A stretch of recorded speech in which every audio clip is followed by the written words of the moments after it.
another podcast. This channel denounces bigotry while promoting a Shabbati Judaic tradition, focusing on Sar HaPanim and Melav Malka as essential to Messianism. If you don't understand Judeo-English, you might sometimes find it hard to follow. All right, now I'm not sure if the first part of this was already broadcasting when I was having troubles, and if so, then I'll have to delete that later. But anyway, hopefully it's all right. I have with me in the studio today Faznab. Shalom. Shalom, Joe. Thank you for coming along. That's a very nice new image you've got there. You can tell us about that. What's this? Yeah, I'd love It's to. like a fish and a Star of David there. And actually, the way that it's horizontal now, it's in its display case. It's actually with the Star of David on the bottom and the fish going up. Now, I didn't have, it's behind. This is actually from a priceless museum exhibition. So I couldn't get around to look at the back. But the exhibition is written in German, and basically it has another picture of an Ashkenazi Jewish young man with a prayer shawl. And it was part of an exhibition, a display in a museum called, in German, they call it Köppling. Köppling is, like how they made lace in the medieval times. So it was just a museum. So my cousin took me there on my recent visit to some of my extended family in Bavaria. It was a pleasant surprise. It was something we thought we would do because my wife loves the cross stitch and she loves all kinds of textile type of art. My daughter is actually a textile artist as well. So we went to this museum, and they're, trying to be interested in things. And all of a sudden I see this display of this prayer shawl made of this lace, this golden lace. And I'm looking at it, and it's a Star of David with an ictus fish connected. And I'm just looking at this and I'm going, I cannot believe what I'm seeing. Yeah. This is absolutely illustrative of what Joe has been trying to tell me for the last 4 months, that the Ashkenazi Jews were the greatest of Messianists. Right. Yeah, they were. And so I'll just remind people, if there's anybody new watching this right now, that this channel tries to explain how to be a Christian from an Orthodox Jewish point of view. And so we don't really mean that we want you to be Messianic Jews, because that's not right. We would prefer all Messianic Jews to be Christian according to Orthodox Judaism, or come fully into the folds of Orthodox Judaism, not just kind of sit on the fence to be one or the other. In fact, the traditional view is that there should be a complete friendship, like walking hand in hand, between the Christian faith and the rest of Judaism. I should say the Christian faith of Judaism versus the rest of Judaism, because the only problem which Orthodox Judaism really has is not with Christians, but is with Christianity. That's the problem that we have. And so what we're seeing here is in this artifact, which Faznab has discovered in this museum, is a little bit of evidence of this fish and Star of David, which is a traditional symbol for sort of Christian believers or Jewish Christians. And he found it there in existence, much like the Ashkenazi tradition there. So I've been away for a little while, and I'm back. Why have I been away? I was away for the 3 weeks. What did I do? I didn't want to touch YouTube for the 3 weeks, except to answer questions. I didn't want to watch any videos for the 3 weeks. It's a Jewish tradition. No music is one of the things we avoid throughout the 3 weeks. It's got a parallel in Christianity, if you like. There is something parallel. It's called the Apostles' Fast. It's the general sort of a fasting period which happens during the summer, and usually corresponds with the 3 weeks tradition, where we are sort of mourning for the destruction of the temples and the loss of the Shekinah from the temples, and sort of thinking about the consequences of that. So I've been on a kind of a spiritual retreat for 3 weeks, and I'm back now, and have been reflecting deeply on the progress of our channel, and very happy to see we've got over 2,000 subscribers. That's great, and hopefully you'll all be following the direction that we're going in. Now you will be aware on this channel that we talk about Islam and Christianity, and how both these religions have got something right in them, but something wrong in them too. And the thing which is right in them is that if you take the things which is right in them, then it would mean that there would be no Christianity and there would be no Islam, really. There would be one Judaic Christian sort of faith for what we call Hasidei Umat Ha'olam, or righteous people from amongst the nations of the world, the saints of the nations of the world, whose status is basically what we call Ishmaelim. You're called Ishmaelim. So the real Christian from the Judaic point of view is Ishmaelite. And where do we get this idea from? We get it from the Telia. And there are other things we get as well. So we're going to go through some of the Torah to Dam today. I've got Faznab here to sort of slow me down and to help me clarify points, to make it very easy for hopefully Christians and anybody else, and Muslims as well, to understand where what I'm saying, where it's coming from, and hopefully to clarify that. If you want to come and join us in studio, you can, to ask questions, and hopefully it would be clear. So we're going to start at the beginning. Let's go back in time. So we're starting in the Garden of Eden. So we're going way back to the Garden of Eden. And first, could I just clarify why I have it horizontal? Yes, is because we are looking at it in a reciprocal accountability way. Of course, when I brought this image into the Discord server group, Ghost Butterflies actually, and that's why I love the Discord server, because once you bring in the discovery, there's so many other great minds in the Discord server that understand things. I think we have quite a diverse group. Everybody's got their specialties. And Ghost Butterfly brought in a jar which actually had the same image, if you would have the Star of David at the bottom and then the Ichthus going up and then connected to the menorah. So I'm not sure if that actually is the other end of that. I'm not, but that was in the Discord server. If you want to see that, thank you to Ghost Butterflies for that. And I've just put a link to the Discord server there. If there anybody out there who wants to join in this mission.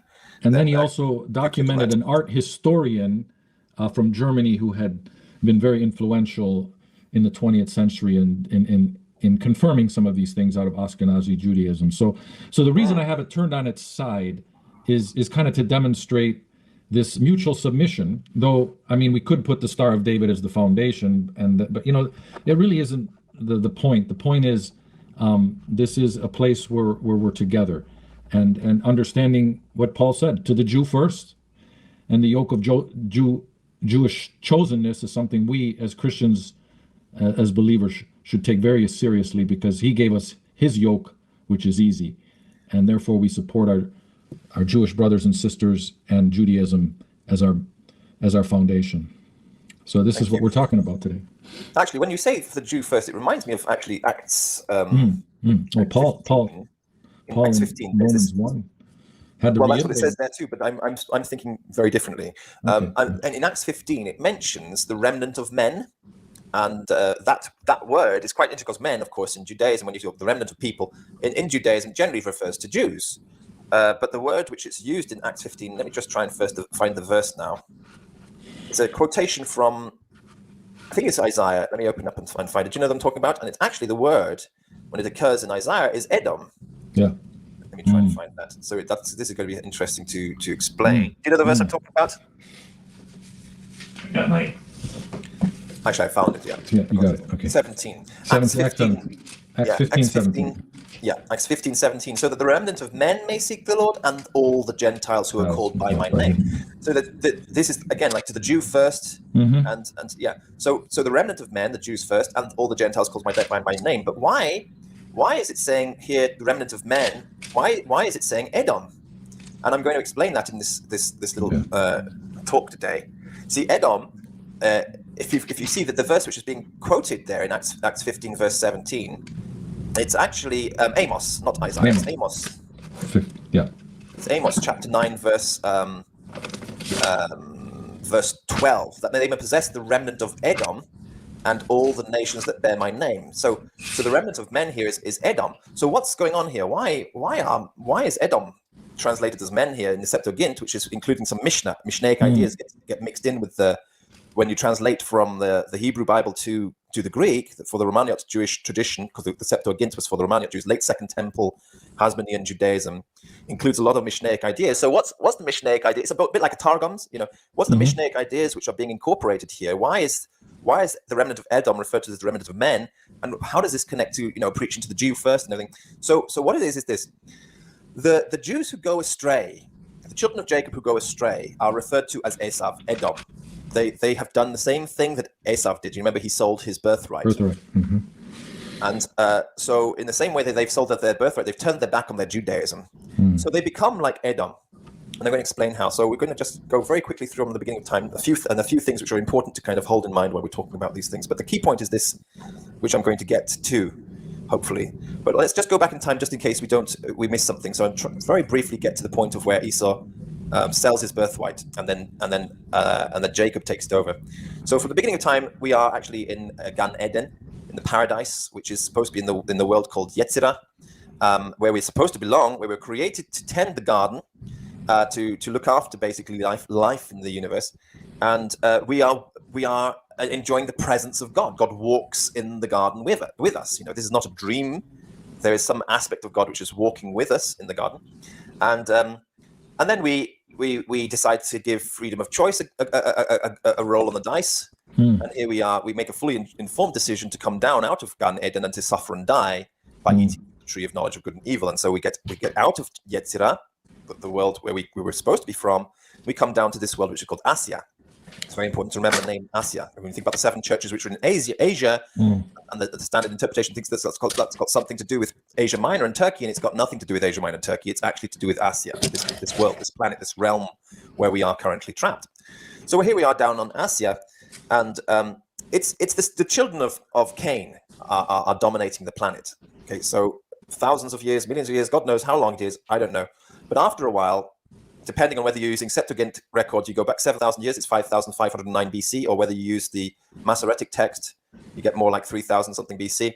We get to the point where a second Adam comes along, and his son Seth and his lineage from Seth comes in amongst the descendants of Cain on this planet. And Seth's son Enosh, we get the word Anusim from here. Anushim, it's a phrase which is used to refer to believers, a kind of believer, kind of biblical faith, people who hold on to a biblical faith. They're called Anushim. And the Anushim are the descendants of Seth, who mixed with the children of Cain. The sons of God, referring to Seth's descendants, came in unto the daughters of men, of Adam, not Adam, Adam, different person. And that's the daughters of Cain. And from the mixture that came, we got the Gibborim. The sons of Cain are called the Nephilim, the fallen ones. It's important to remember that these are the fallen ones. And when the fallen ones are mixed with the sons of God, then you end up with these Gibborim, who are kind of like humans as we know them today. That's the way we have it. So humans as we know them are a kind of a mixture between sons of God, that means repentant children of Cain, who are following a revelation of the Messiah, who has come down to help us, and unrepentant children of Cain. By mixing with them, we hope that we can bring concepts into their language and to their children, and that's where we have the Gibborim. The Gibborim come out of this. Okay, so following that line down, we get eventually to, of course, Noah, and then there's the flood, and then the view in Judaism. This is a local flood, but it could be also, historically. They talk about the flood. The flood myth is all over the world, and this could be because either everybody comes from that particular location where this severe flood happened, and everybody has an ancestor from that part of the world, or because there was some global event happening which affected all parts of the world, and everybody has a memory of that. But nevertheless, the Jewish story is particularly on this focus of the area of Mesopotamia. And the other idea is, of course, well, actually, the entire world was flooded, but we haven't got a way to explain it scientifically yet. We can't explain it scientifically, so it doesn't really matter. The end result is that everybody knows about the story. And it's got this thing happens in Mesopotamia. After that, the sons of Noah repopulate the world. They go all around the world, 72 nations. That's 72 lineages. It doesn't mean all nations in the world descend from it, but these 72 lineages go out around the world. Now, it's very important. Well, in terms of ethnicity. Well, it's not so important from terms of ethnicity, because ethnicity comes from the sons of Cain. You have the three sons of Cain: Jabal, Jubal, and Tubal Cain. Okay, so those are the ethnicities. But the lineages from Noah, and they already dominate the planet before the time of Noah, long time before the Noah. Who knows? God knows. But then the lineages of the Anushim from Noah are important. One group is Japheth, another group is Ham, and another group, of course, is Shem. And these people are trying to spread the word of God amongst these generally 3 sort of groups. One is a northern group, one is a southern group, and one is a kind of a middle band group going between the northern group and the southern group. So, and that's generally associated with Japheth in the north and Ham in the south, and Shem is a kind of a middle band group going in the middle. But so the mission is to the north, to the south, and to the middle. That's generally where the mission is going, because it's all about mission. You see, we've got to understand that the whole thing is not really about the origins of ethnic groups, but it's actually about how we approach the mission. And each of these groups are going to each of these 3 sons of Noah are going to a different division of the sons of Cain, which would be Jabal, Jubal, or Tubal Cain. Jabal are famous for making different kinds of accommodation. Okay, they're good. So we're talking about Jewish missiology. Yes, this is Jewish missiology. Yeah. And evangelical missiology, we of course have approached this from anthropological social science, a mapping of where we are today in the world, and that's perhaps I think the Jewish understanding of this brings a broader context that corrects perhaps my myopic and reductionistic thinking in these terms, as kind of looking at the nations, the table of nations, and what came out of the sons of Noah there in Genesis chapter 10 into 11, then the Tower of Babel as ethnicities. Okay, thank you. So I think if I've understood it correctly, because I'm not the ultimate source on Judaism, right? But my understanding is basically that those people who were in the north were good at making houses, because in the north you need to have houses. So tent dwellers, if you think about the yurts, the teepees, if you think about other forms of buildings, this is a northern people. This is Jabal. In the south, you've got Jubal, who are very good at making music. Okay, and in the middle between them, you've got Tubal Cain, who are very good at making things out of metal. So those are so the mission is to go to the northern people, the middle people, and the southern people, and to take a message of God to them. So Japheth goes to the north, Ham goes to the south, and Shem people go to the middle people. Okay, that's generally the way I've understood it. And this is Mishnaic Jewish interpretation. Yeah, generally, the mission is to take the message of God, because we want to save the fallen people of Cain. Cain's Nophel. Why is your countenance fallen? God says to Cain, why has your countenance fallen? And this is the first appearance of this word, Nophal, to fall, and it refers to Cain. And his descendants are the Nephilim, fallen ones, fallen angels. What kind of angels? Well, in Judaism, we are a rank of angels. Humans are a rank of angels, or were once upon a time a rank of angels called the Ishim. And now we're all fallen Ishim. And so it's necessary really to try and restore and repair, and this is the concept called something called tikkun olam, to heal the world, to restore the world and get things back into order, because the order has been upset by messing around with freedom of choice. Which is something which we are, of course, permitted to do for the ultimate sort of goal and aim of realizing that freedom of choice is like playing with freedom of choice is like playing with fire, and we have to humbly and submissively return and say, "Thank you for giving me freedom of choice, Lord. It's too much for me to handle. I'd rather you tell me what to do, and I'll change my life, make me a new person, so that I can be your servant in the creation, rather than trying to rule it the way I think it should be. Your will be done, not mine." This is the ultimate sort of goal of why humans have been given in the first place freedom of choice. Basically, like letting a child gently put their finger towards a flame so that they can see it's hot, so they know, okay, I'm not going to touch that again. I don't want to get burnt. So, but it's a supervised sort of letting them go close to something which is not really going to be very good for them, so that then later maybe they'll know how to deal with it. But if we are children of God, then we are partially eternal. We have a beginning, but we don't have an end, and so we're going to be a long time learning to be like our Father. So it's going to take a long time, and don't think that you can ever learn the ability to use freedom of choice in such a short lifespan that we have. It's going to take trillions of years. So anyway, getting back to the point. There's this mission to try and retrieve all these lost sheep, actually these lost fallen souls, fallen Ishim, and get them back. And then in the process, there's the story of Abraham. So Abraham appears, and what has happened in the time of Abraham? Abraham's great-grandfather Serug has become an absolute Satanist. He's the first one to turn against all the words and all the teachings of the lineage of people who have come from the second Adam to bring light into the world. He's fallen, and Abraham is a descendant of this fallen one. It's a kind of a second fall, if you like. So Serug has become the first apostate. He was a son of Eber. He was, and he was. I think he was a descendant. How many generations down? Because you had Eber's son was Peleg and Joktan, and then Peleg's son, maybe Peleg's son was Serug. So they were Hebrews, and then but Serug he goes astray, and out of this lineage that Serug goes in, he's serving Peleg. Eber, and then Eber bore Peleg, and then we got Ru, and then Serug. So Ru was between Peleg and... Right.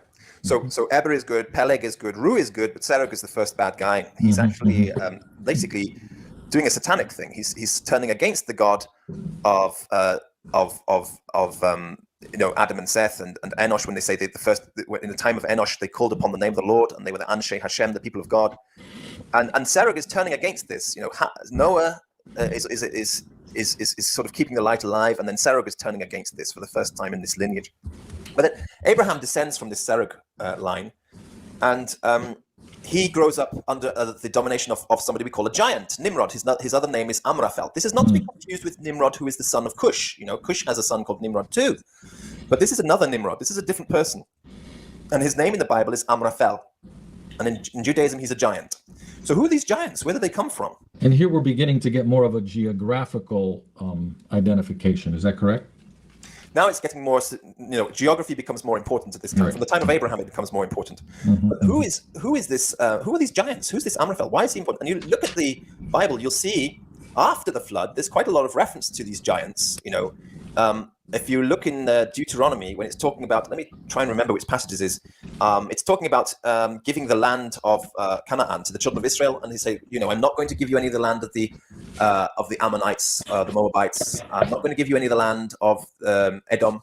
I've given the land of the Horites to Edom. Edom came and conquered them. I've given the land of the Zamzamites to the children of Lot. They've conquered them, and all these people are giant people. And he's given the land of the Anakites, Anak, as another giant people. He's saying these giants are the ones which are for you, Jacob, to conquer. And by the way, you're not allowed to have the land of the Avites, who are another giant people, because I've given that to Caphtor. So Caphtor gets to conquer some giants, Edom gets to conquer some giants, the children of Lot get to conquer some giants, and the children of Jacob also get to conquer some giants. So who are these giants? And why, then if you look at the lineage of these giants, their names are not given. The names are not given in the children of Canaan, who descend from Ham, who are part of this Noahide group. So who are these giants? And these giants are the ones that the children of Canaan have because they also have, from the time of Serug, when they start to go astray, these second nation of prophets, the Anushim, are no longer bringing light into the world, but are accepting some people who are in the world already as their gods, and they're turning their backs on gods. And the worst amongst these people are now the Canaanites. Canaan, by the time of Moses, have become so bad that now they're taking these giants as their gods instead of God. So who are these giants? Do you know who they are? Anakim. Anakim are one type. The Avim in another type. And some of the Philistine, certain Canaanite tribes hit. But they're not. Of course, eventually, given a lineage. Goliath was one of the last. Yeah. But these giants are not given in lineage. They're not given in lineage. They are something to do with the people of Canaan. The Avim are there in Gaza. They're going to be given over to the Caphtorites. The Horites, or Horim, are there in Edom, or Mount Seir. They're also giants. They're going to be given over to Edomites. And then Anakim are in Jerusalem. They're going to be given over to the children of Jacob. And then you've got the Zamzamites, who are another giant people who are given over to the children of Lot. But who are these giants? These are the giants. These are the people who were taken as gods by the people of Canaan. Are they children of Canaan? No, they're not. In Judaism, who are they? They're Nephilim. Who are these Nephilim? Remember, well, this is where we're going back again to before the flood, right? Well, but it's just a generic name, isn't it? Well, they're the children of Cain. They're Kenites. Yeah, Kenites. They're Kenites. And so the Kenites, you have to understand, the children of Cain, Kenites, were never eradicated from the planet during the flood. This is the interesting point, because no matter how many times they talk about a universal flood, they always have to say, well, that lineage came through one of Noah's daughters, or perhaps, that there weren't 8 people on the ark, or some type of, explanation. Of course, there's an over-spiritualizing of it through various research today that I think spiritualizes the sons of Cain as fallen angels who are on Mount Hermon, and that the apocalyptic texts like Enoch and stuff, we're calling the Watchers. But I think that there's a reason those type of books are not in the canon. Right. And therefore, this is Judaism we're talking about. We're not talking about a hyper-spiritualized things. These are lineages. So therefore, the point of a universal flood, that does mean there were others. There's a challenge to it. Let's put it that way. There's a challenge to the idea. There's a challenge to the idea, right. There are some Jews who believe in the universal flood, and the explanation I've heard is generally that Noah had 2 wives. His first wife died. His second wife was, he had no children with her, that she was the sister of Jabal Jubal and Tubal Cain, and her name was Naamah, and she was to be saved with Noah as his second wife after his first wife had died, and she was in the ark with them. And then afterwards, when Ham discovers his father's nakedness uncovered, what does it mean? Because the phrase, this is a very specific phrase, he saw his father's nakedness uncovered. This phrase is there in Leviticus. It's a commandment. Thou shalt not uncover thy father's nakedness. What does it mean? You shall not sleep with your father's wife. That's what it means. So when he says that Ham saw his father's nakedness uncovered, it means that he saw somebody sleeping with his father's wife. That's so when we get into Corinthians and that specific sin, do you think there's an analogous thing going on there? Can you remind me? Well, in First Corinthians, remember we've talked a lot about the Passover lamb, and the actual Yeah. sin in the Corinthian church was Yeah. Someone sleeping with their father's wife. Right. Which is, again, basically uncovering the father's nakedness. So there's a direct analogy or a direct connection. I mean, between it's that. interesting to me why it's accentuated that way in Corinthians, because obviously adultery was, commonplace everywhere. People always, things like that were going on always, but that type of adultery, specifically had. This is the sin of who? Who then? Ham sees somebody doing it, and then I mean, and then, right before those beautiful verses of 1 Corinthians 5:7, he is our Passover. It's talking about handing this person over to Satan. Right. And then that's and that's what Paul is saying there. So who is it? Can you know who it is? Who does Ham see when Noah comes up? Who does Noah curse? The sister. He curses Canaan. Ham. Not Ham. The sons of Canaan. He curses Ham's youngest son, Canaan. Youngest son, Ham's youngest son. So Ham is distraught that he sees that his youngest son has uncovered his father's nakedness, which has had an unfortunate history. Hamites. This whole Hamite. Well, Ham's sad about it. Ham and his brothers. This is a I'm looking at it. What it's done to poor Africa.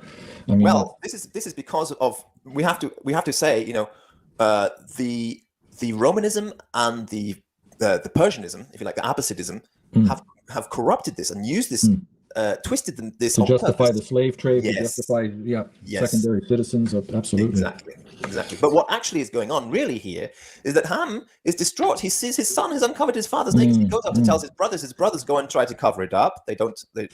But then Noah finds out and curses Canaan, and that's why. So then the children of Canaan are who? Well, then this is the explanation as well. That could be where these Zamzamim come from, where these giants come from, Nama, because she was a Kenite. Maybe. Okay, maybe. But anyway, that's just trying to explain it from the idea of a universal flood. But what happens is that basically Canaan basically worships these Kenites. That's what happens. So some of these Kenite people become worshipped by Canaan. And this can be the real meaning of the unfaithfulness, or to sleep with the Kenite woman, you see. Because when in biblical language, we've got to understand the whole thing is really a mission. When we talk about somebody being unfaithful to God and going a-whoring and things like that, what they're actually doing is going after other gods. So essentially, Canaan is worshipping Kenites, you see. By sleeping with the Kenites, is basically he's worshipping the Kenites as his god instead. So the sin of Canaan is that they are turning away from God, the one God, and they're turning towards worshipping these powerful Kenite rulers, these powerful kings who already exist, which is exactly what the children of God are here to teach humans not to do, not to worship your rulers, not to worship your kings, not to worship your big men, your powerful men. So that's what we're here specifically to do. But Canaan starts doing and he's supposed to be one of the Anushim, right? He's from the lineage of Seth, right? And Noah and Ham. But he starts doing, and his descendants start doing exactly what the children of God are here to teach the rest of mankind not to do. Do not worship your leaders. Do not, think that your leaders are the be all and end all. You got to have a relationship with God, not with your kings, not with your rulers, not with your elected leaders either. So, and this plays right into the name of Baal. Oh yes, because that's husband and Israel. Absolutely, you hit the nail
ahead there. Absolutely.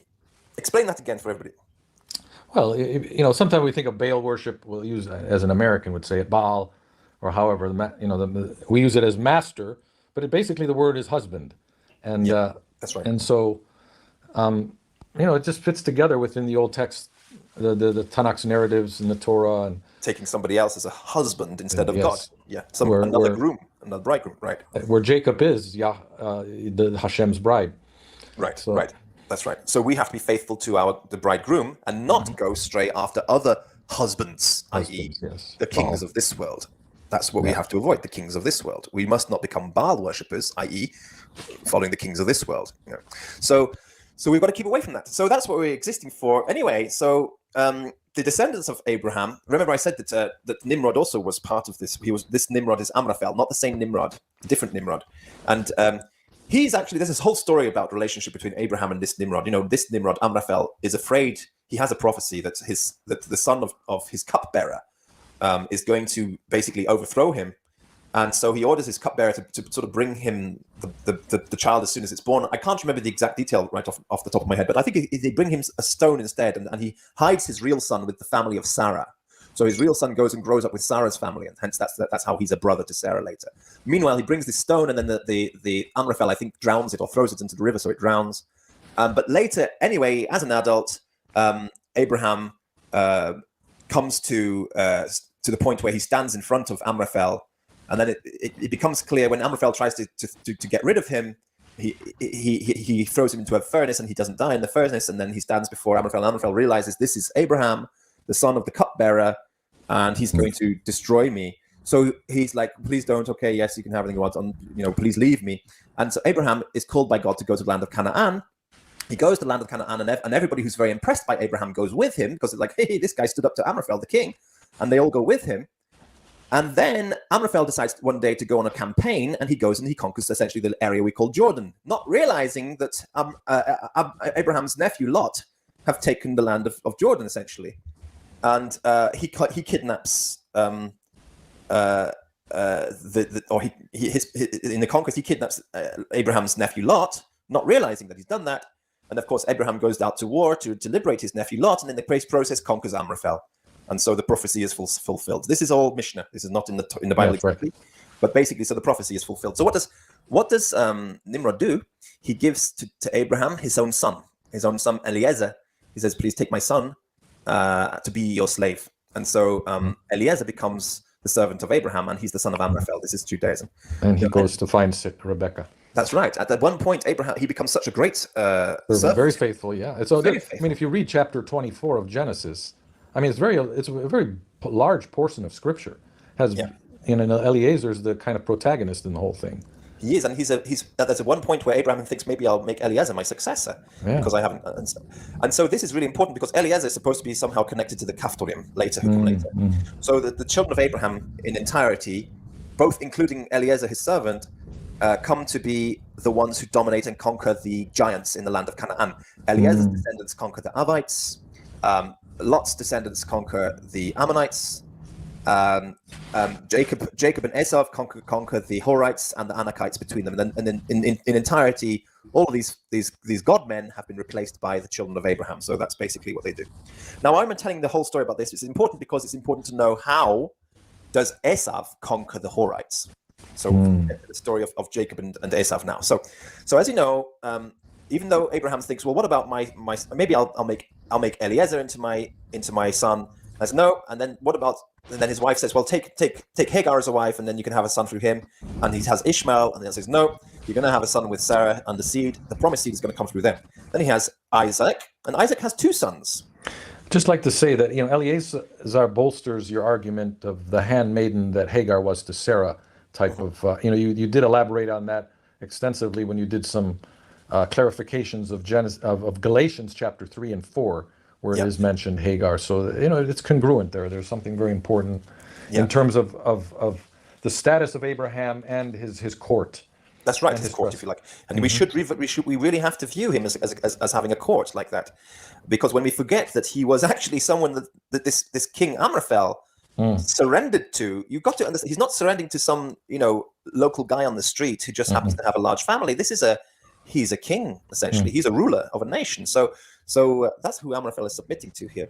So it's really, we have to understand Abraham as having a court. And I think also the Hindu stories about Brahma and Saraswati, his wife Saraswati, are based on Abraham and Sarah. And he's a king of Hashem, yes, who had his own Melchizedek. Right, that's right. And Brahma is representing the one God in Hinduism, because Hinduism has got many gods, right? But they do have this concept of a one God who is invisible, and they call him Brahman. That's the highest caste, isn't it, in Hinduism? Right. And the descendants of Brahma are the Brahmins. So it's like the children of Abraham are the Brahmins. Abraham is Brahma. The God of Abraham is Brahman. So they have that, but this is like 4,000 years ago. So Hinduism has really become corrupted since then. But there may be a memory of Abraham and Sarah in Hinduism. So it's super corrupted. No, that's where exclusivity and monotheistic thinking is still found, and you know that obviously has been corrupted, as you say, or distorted to human self-centeredness. So the Jewish view, though, is that all of these religions around the world began with the Anushim, the people, the children of the Anshe Hashem, the people of Hashem. The children of Adam and Seth, who have come to try and bring the light into the world in this lineage with Noah and their descendants. So we actually have a view that there are religions around the world which are going to remember some element of Abraham or Noah or something like that, because we think that rather than having multiple religions appearing across the planet without connection, we see it that these religions all began because of corruptions of the truth. So the truth has been corrupted, and this is the way we kind of see it. So each time prophets are coming in Judaism to try and restore the truth, which is getting corrupted, but gradually serving God's purpose of getting people to know about the one God, the one invisible God, who is behind all things. And here I'm going to go with my little rant now against evangelical scholarship today, because we are all confused, and obviously literal reading of the scripture demands the Jewish Mishnah. Now, this clarifies a lot of these directions that have gone today. And there's been a reaction against, there's kookery everywhere with these ancient astronaut theories thinking the Nephilim came from another planet and they were, and then, or the sons of God were the angels looking on men. There's quite a popular evangelical scholar who claims to be, bringing this divine counsel from Psalm 82 theology. But, he takes on board all these assumptions of Babylonian gods, that the Genesis was a polemic against all these different things, when in reality, this is God's special revelation given to us. And so who were the Babylonians? Who were these other kingdoms? Obviously, the problem why they were identified is for Hashem to show that these are the nations of the world, and this is how they do it, and that's not how I want you to do it. Yeah, that's right. And even those stories about, the ancient astronaut theory, it's a corruption again of what we told at the very beginning, that we actually, humans, our souls, we were not created on this world to do things on this world. We were created in Gan Eden, and we fell to this world. And